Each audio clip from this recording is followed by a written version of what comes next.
Welcome to Earthworm Slumber Hi, Party. where we explore big ideas playfully. My name is Opulence.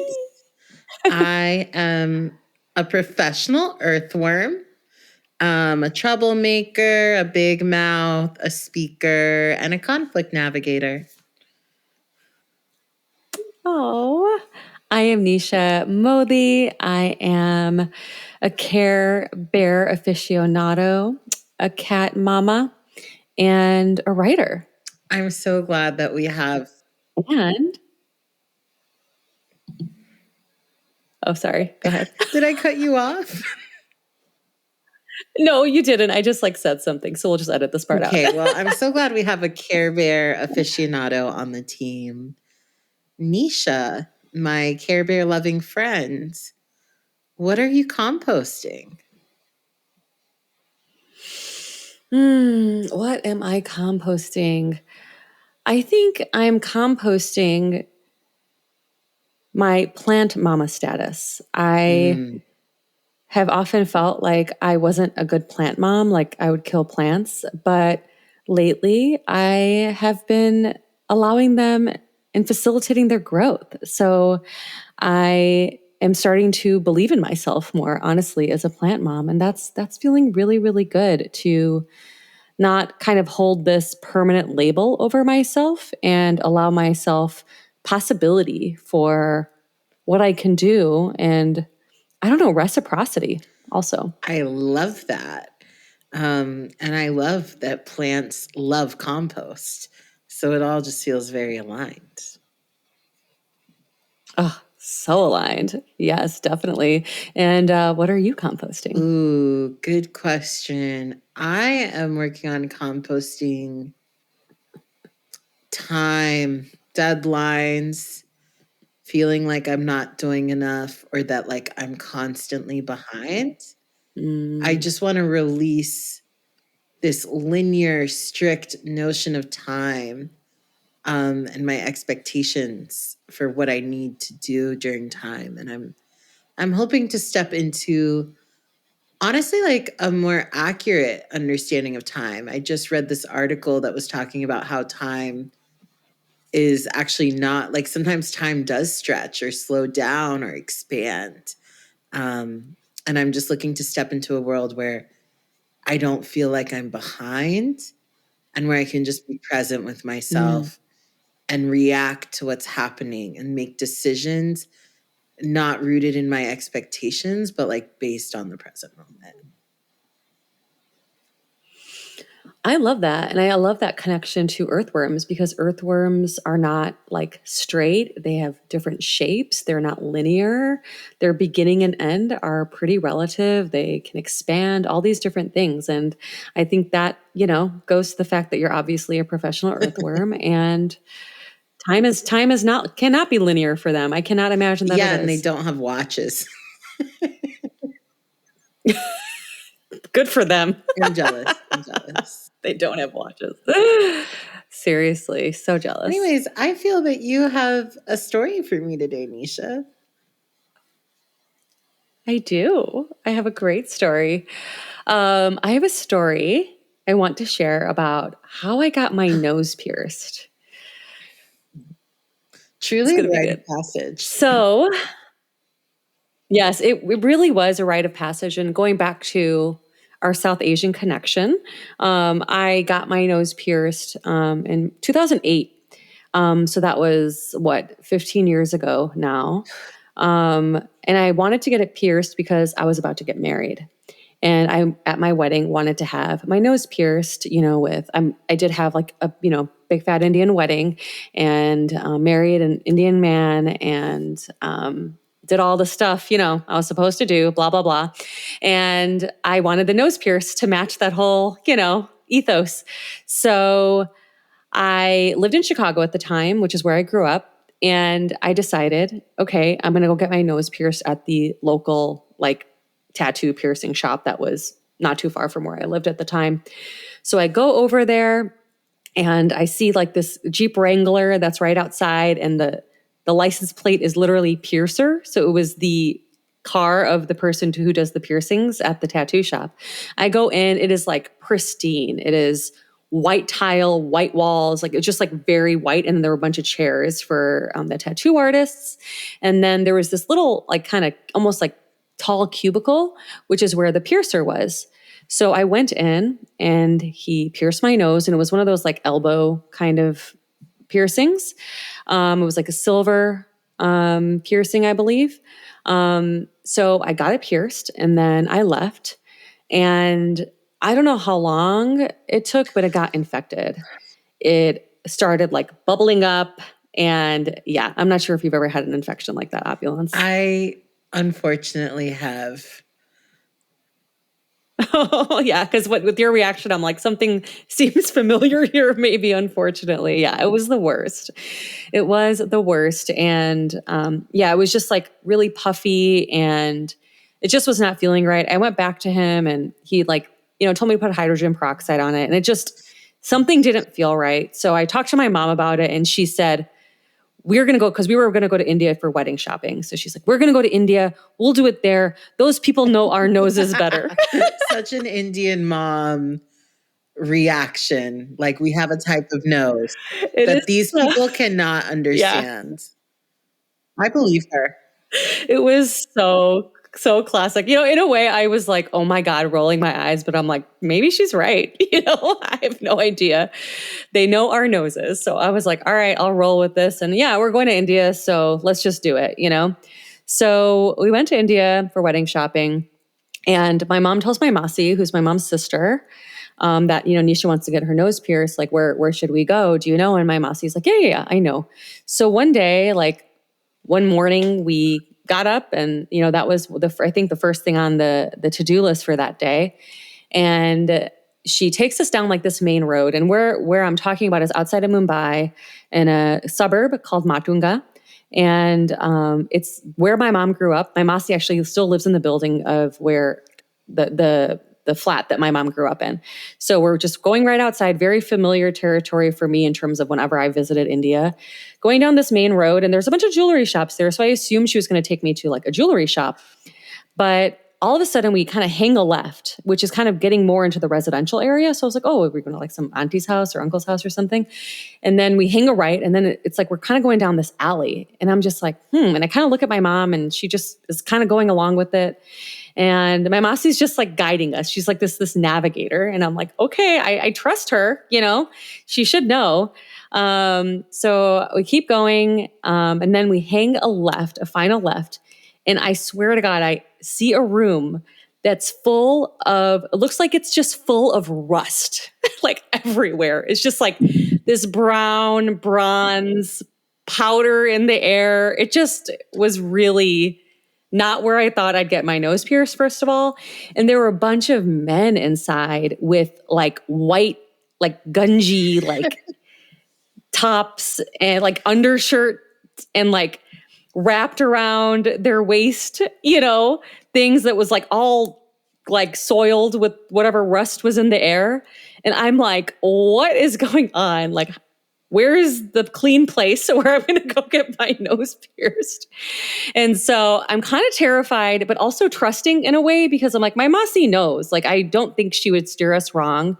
So, okay. And then my mom tells the guy in front, like, okay, she wants to get her nose pierced. He's like, okay.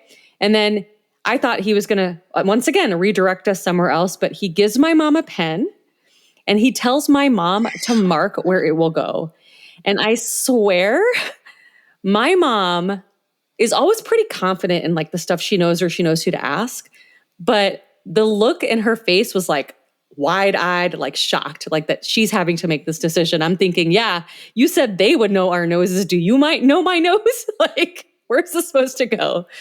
So I'm like, okay, I just felt like everything was out of my hands. And I just was sitting on some like block on the ground, with my knees up really high, just like literally looking up at both of them, just feeling like so small in a way, but also like very like, okay, these are the authorities, right? So my mom marks my nose with this like blue like pen, and my mom gives him the ring for my nose, like one that she had in her home. and he takes it and he just puts it in. And that is the piercing I have today. Oh my God. Did it hurt? No infections, no problems, no pain, Opulence. It was wild. I'm like, what is this experience? And I think we left kind of laughing. I'm like, Mom, what was that? She's like, I don't know. She's like, are you okay? I'm like, I'm fine. But in my head, I was just like not expecting this experience to be like this, especially coming from this pristine, clean environment where the piercer even had his own license plate that said he was a piercer to a place that was I like, have questions I need to ask. So, okay, give me the questions. I'm ready for them. Stabbed your nose with the piercing? There was no needle? He just stabbed my nose. No, it just was the one directly. And did he do it like forcefully? Like, I just was like, did he hold the side of your head? Was he like, I think he held my head and like had me like bring up my chin. Cause like I said, I was on the ground and he was like above me. We weren't even level with each other. That gungy white dhoti or whatever he was wearing was above you? Wow. Okay. It was like in my face, basically. Yeah, I was like looking at it, like just praying like that I would not get an infection again. And yeah, I mean, it was one of those round rings. If anyone's familiar, like it had like a little diamond at the end, and then it has like a circle. And he just like put it in. I'm still like boggled. My mind is boggled to this day how he did it. It didn't hurt, didn't get infected, and this is still the same piercing I have today. This story. It just is so classic in some ways. It just like, there's so many aspects of it that as you were describing, I was like, yes, this is really bringing back what it's like to be in India, especially as a American baby, as I identify as, like to go there, to be like, to have the fantasy of like, I'm going to get my nose pierced in India. It's going to be magical and ancestral. But then it's like kind of gross and scary. And you're like kind of like put back into the like mental space of being a child because you're like somewhat at the whim of your parent. It's like, wow, so much going on. So many layers of opulence. And I mean, in a way, yeah, it's like you have this like magical image. And in a way, while it wasn't magical, I do still feel like it was ancestral, like my Masi is leading us. She's trusting these people who have probably been trained over the years to do this work. So I guess it did still feel ancestral. And I think that's actually where my trust came from, this ancestral trust that, okay, like all these people look like they know what they're doing. And they know my nose, apparently. So I am going to trust this knowing that was created and implanted in my mind because in a way I didn't feel like I had a choice. But yeah, I think it's so reflective of experiences in India, of that trust and how you think something's going to be, but it's not that. But in the way in the end, it all kind of works out. I'm having like a vision in my head of like the Bollywood, like if this were to be made into a film, and I can just see like the rust debris that's in the air, but it's like glitter, in a way it does sound magical, like through my lens, through my eyes that just want to romanticize everything. I'm like, still sounds magical to me. But, it does kind of bring forward one of the lessons that I love that like my time in India always teaches me, which is like, I can be a controlling person. And in the United States, there's a lot of control, like there are only cars on our roads and like there are signs with speed limits and there's people who are going to give you a ticket. Like there's all this stuff. But when you're in India, I mean, my family's from Delhi. So when I visit Delhi, I really have to confront my inner controller, the one that wants to control everything. And I just have to like, be like, I just need to let some stuff go. And in the story, it's like, I think the trust you have for your Masi and just like following her and like, you don't have your Google Maps up because that's not where we are, like, I think it's really beautiful. And I also feel it's like, it almost feels like release, because it's like, what other choice do you have in those moments but to trust the people who are guiding you?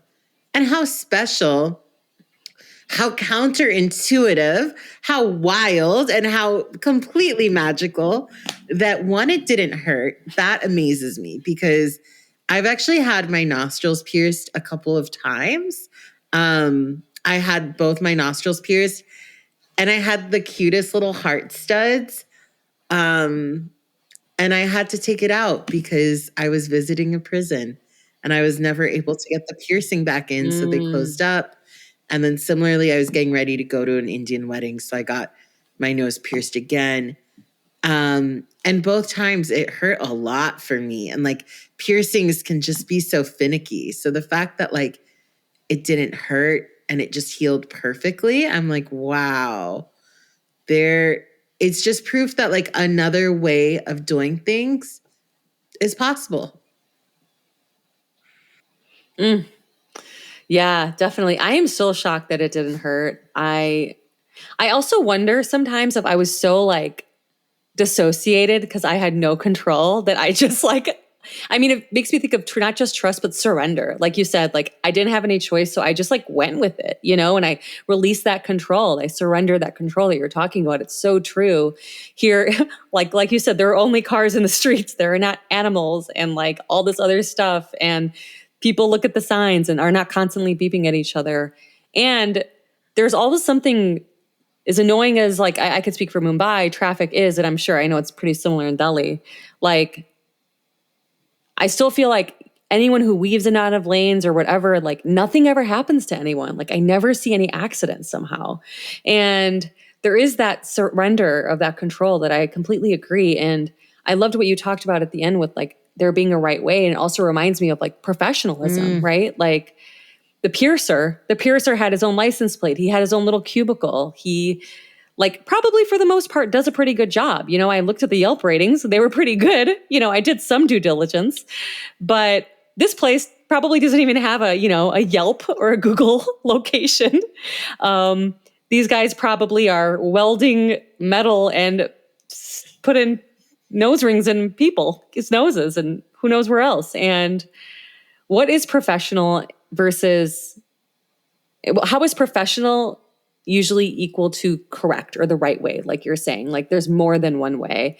And I feel like professionalism, especially in the West, is something that's so revered. Yet, you know, I really feel like if you have a set of skills and embodiment, you don't necessarily have to have a specific label as a type of professional or expert or anything like that. And I think that that's, I don't know, it's really cool to witness and experiences. I mean, I live to tell the tale. It's so interesting. Okay, I have a couple thoughts. One, the vanity plate, definitely like the vanity plate of the piercer is what really sticks out to me to be like, wow, that person is committed, maybe too committed. Like maybe their qualification actually undermines them. It does make me think about qualification. And one of my favorite Buddhist teachers, Kenneth Hover, he always opens whenever he's teaching new people or meditating with new people. He'll open and talk about what qualifies him as a teacher, and he always says it's the love of his teachers that qualifies him. And I think that's super beautiful. I definitely think about the right way thing. Well, one, I want to make a caveat to our listeners just to say that like this probably worked because it was in your mom's hometown, and like this whole process was really designed for your nose. So like who knows if anyone else's nose went there? We are not responsible for whatever happens or if you get an infection. The other piece I want to uplift is this whole moment with your mom. Like, you know, you try and take care of this thing in the way that you know how as an American, which my mom would be like overpriced, you know, like you're ridiculous. And then Your mom's like, no, we'll do it together. And then there's this moment where your mom is actually invited to have a moment in the ritual. And I have an image of your mom in my head. I've never seen her, but I can just so clearly imagine this because I think I can see my own mom doing this. And my mom's had these moments where she suddenly gets hesitant. She suddenly just like kind of clams or like gets nervous if she's doing it right. Cause it's like, oh, dang, like actually, wherever she puts that dot, it's going to have an impact and it really matters. And there's not time to think or perfect it. You just have to do it in the moment. And like, you're her child. So she knows that knows, you know? And then I love the sweet moment at the end where your mom asks if you're okay. And I feel that moment of connection. And I think the question I have for you is like, did this change your relationship to your mother in any way? Was there any impact?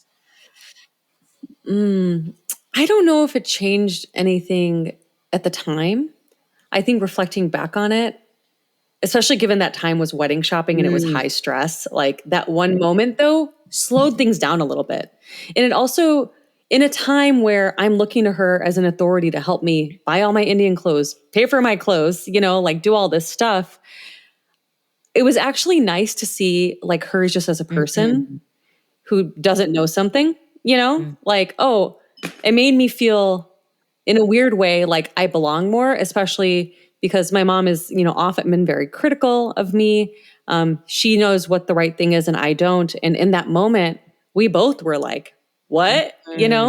And that felt like a brief moment of closeness with her where I don't know, she was humanized. Like my mom's a human. She's not just a mom. And in the past couple of years, given this is like years later, I have really felt that more with my mom, that she is not just a mom. I mean, yes, she is, but she's a human. She's a person who is scared of things, who's insecure, who projects her stuff. And I ended up realizing that, in the past few years, as I've done my own healing work, that a lot of the stuff that, she was quote unquote so sure of, she was actually quite insecure about and like projected onto us, like my brother and I, and probably my dad too, because she wasn't sure, but she needed to feel that she had that control. Speaking of control.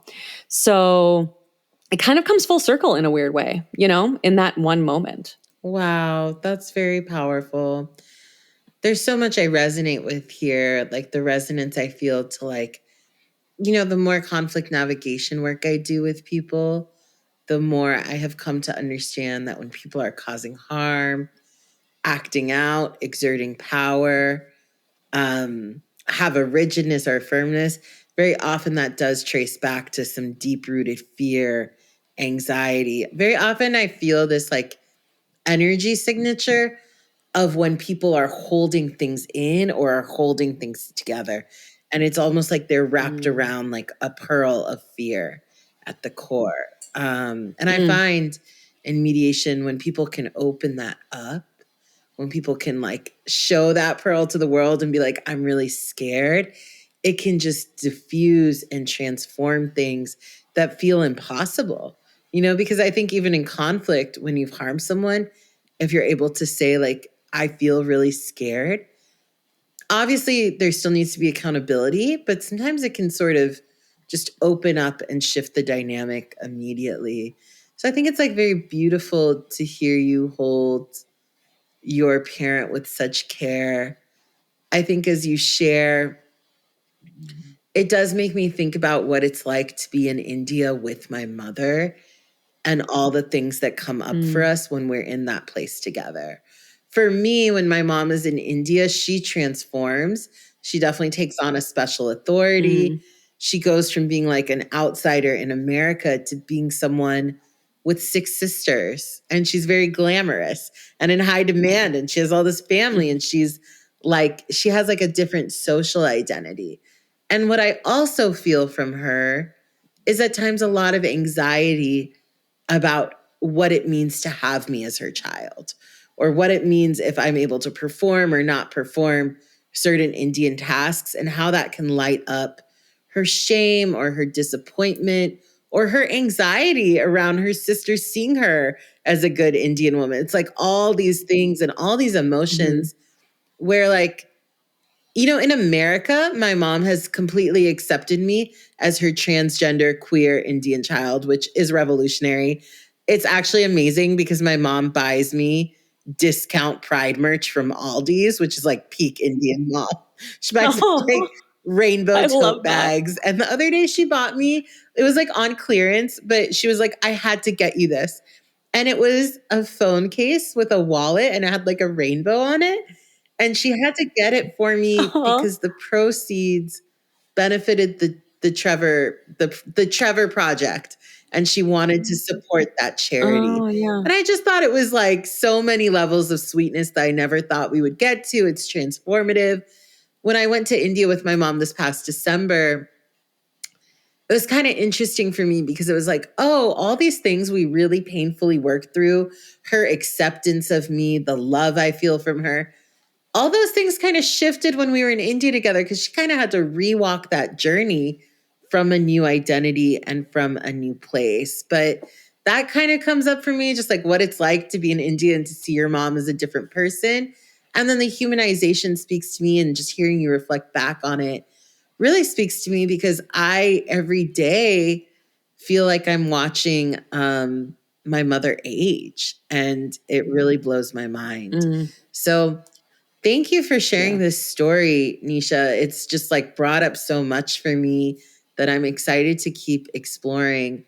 I'm wondering, what are like some of the main things you're taking away from our conversation today? Yeah, so much. I mean, especially this mom reflection and humanizing moms, and how sometimes it happens later in life as we heal with them or heal alongside them, you know?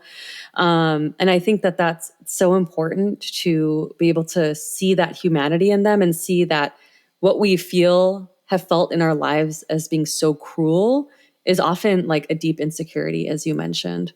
So I think that's like one of the main things I'm taking away. And then the other thing I'm taking away is this idea of America being this pristine, professional, organized place, when in fact, so much can get done in a place that isn't like perfectly set, like sterile and whatever. If anything, I like to think about like probiotics. Like I feel like I got my nose pierced in a probiotic place and how, that differential between the antibiotic and the probiotic, that's kind of how I see those countries and how both are really necessary. There's benefits to both. And what I've been made fun of, especially as a child, and a lot of, they see kids were, is like being like dirty or really dark or whatever, and how it's really actually quite beautiful and can bring about, I don't know, like a beautifully pierced nose, and which is its own symbol of beauty itself. Wow, I love that. That is so